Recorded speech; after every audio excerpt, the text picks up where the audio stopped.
On entend beaucoup parler de confiance en soi. On trouve d'ailleurs énormément de vidéos de qualité sur le sujet. J'aimerais apporter une contribution spirituelle sur ce thème.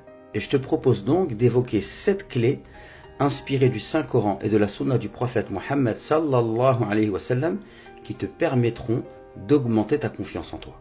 Première clé, croire en Allah, c'est croire en soi. Allah t'aime et ne souhaite que le bien pour toi. Il t'a donné des qualités, à toi de les chercher et de les exploiter au mieux. Allah subhanahu wa ta'ala nous dit dans le Saint-Coran, nous avons accordé beaucoup de noblesse aux enfants d'Adam. Si tu penses n'avoir aucune qualité, aucun mérite, c'est comme si tu affirmais qu'Allah était injuste et toi et moi savons que cette prétention est une abomination. Isole-toi et cherche au fond de toi et tu trouveras la lumière.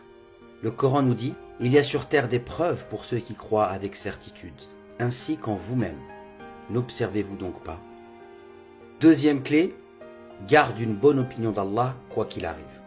Dans la vie, il y a des hauts et des bas. Et tous autant que nous sommes, nous vivons des épreuves.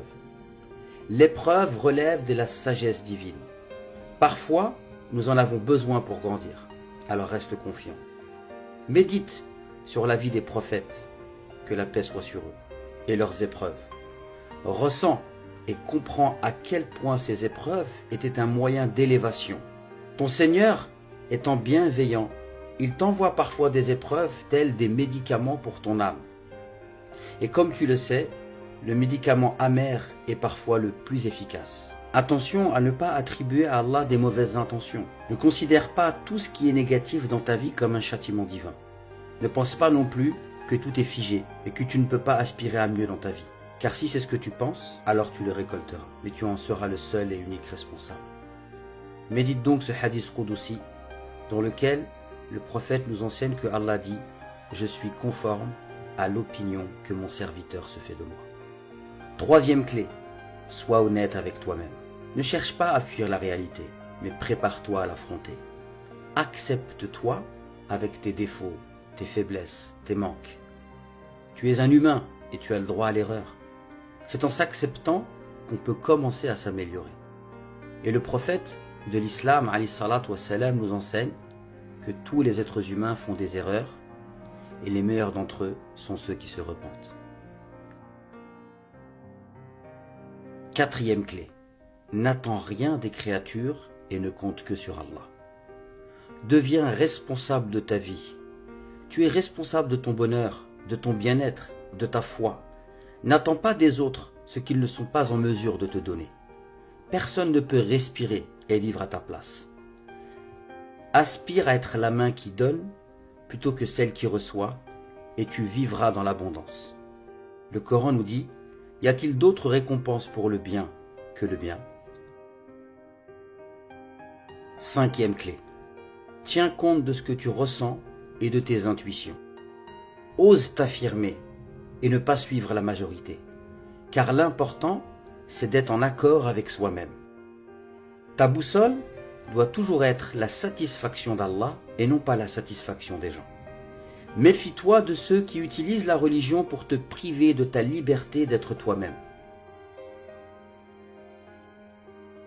Le prophète de l'islam, alayhi salatu wassalam, nous dit « Nul d'entre vous ne doit être une marionnette qui dit « Je suis avec les gens. S'ils font du bien, j'en fais. Et s'ils font du mal, j'en fais. » Sixième clé, ne dis que du bien ou tais-toi. Le prophète alayhi salatu wassalam nous enseigne dans un hadith extraordinaire que celui qui croit en Allah ou au jour dernier, qu'il dise du bien ou qu'il se taise.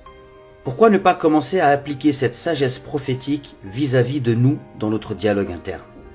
En ne se tenant que des propos motivants et nourrissants, du genre « je vais y arriver, je vais le faire, je peux le faire, j'en suis capable ». Osez vous fixer des objectifs ambitieux et motivez-vous. Ne laissez résonner en vous que les idées positives et détournez-vous des idées négatives. Septième clé, prenez soin de vous. Suivez l'exemple de votre prophète alayhi salatu wassalam et prenez soin de vous, de votre apparence. N'hésitez pas à faire ce qui est bon pour vous. Le prophète alayhi salatu wassalam aimait les parfums, il était soigné. Prenez soin de votre corps et de votre âme. Le Coran a blâmé certains rigoristes qui déformaient leur religion à cause de leur penchant exagéré pour la dureté et l'austérité. Le Coran nous dit « Dis, qui a interdit la parure d'Allah qu'il a produite pour ses serviteurs, ainsi que les bonnes nourritures ?» Dis, elles sont destinées à ceux qui ont la foi dans cette vie et exclusivement à eux le jour de la résurrection. Ainsi exposons-nous clairement les versets pour les gens qui savent. Voilà, tu as toutes les clés maintenant en ta possession pour ouvrir les portes de la confiance en soi. Alors à toi de jouer.